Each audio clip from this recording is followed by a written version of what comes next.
WWE's Super Showdown is 15 days away, and there's a lot to go over. Let's get to it. First off, the Intercontinental Champion, the Demon Finn Balor, will face Andrade, and of course, well, actually, I would say Selena Vega would normally be at ringside, but this is Saudi Arabia we're talking about, so I don't know if you can get away with a female manager in Saudi Arabia just because of their politics and their religious beliefs and so on and so forth.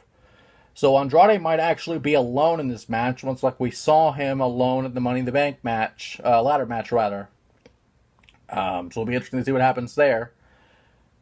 If Vega somehow gets involved, I would pick Andrade just because of the new champion. But Finn has not lost under the Demon persona since he's brought the main roster, as far as I have seen. So I would pick Finn to retain. It's a fun thing for the fucking Saudi Arabia crowd, so it's just a thing there. Next up, Braun Strowman versus Bobby Lashley. This is just a match just for the heck of it. I would pick Braun because he needs the momentum, especially since he wasn't in Money in the Bank because of Sami Zayn. Ironically, because of Lashley and Corbin as well, but I would pick Braun because Braun needs this fucking momentum because this guy has all the potential in the world. And they're just treating him like shit. We have the big dog Roman Reigns versus the best in the world Shane McMahon. Of course, Shane winning the steel cage match in a way people would not expect, slipping out of his shirt, literally, and falling to the ground. Of course, falling to the ground, as long as you go over the top of the cage, wins you the match, whether people like it or not. So this is a big match for Roman, because you are literally facing the best in the world, a man who's won this best in the world title in Saudi Arabia. Ironically. But I will pick the best in the world just because Roman, you can't just win forever. It cannot be Roman wins LOL all the time. It's just a fact. And there could be some screwiness with Elias or Drew McIntyre and other people as well. And finally, the WWE Championship as Kofi Kingston defends against Dolph Ziggler. We saw Ziggler last night on SmackDown basically Pillmanize the WWE Champion by just crushing his skull several times with that steel chair. Basically Pillmanizing the man, Pillmanizing his skull, and it was something we have not seen in some time. But it's a weird thing because, of course, Kofi needs to have a few defenses under his belt because it makes sense to have him have a couple of successful title defenses.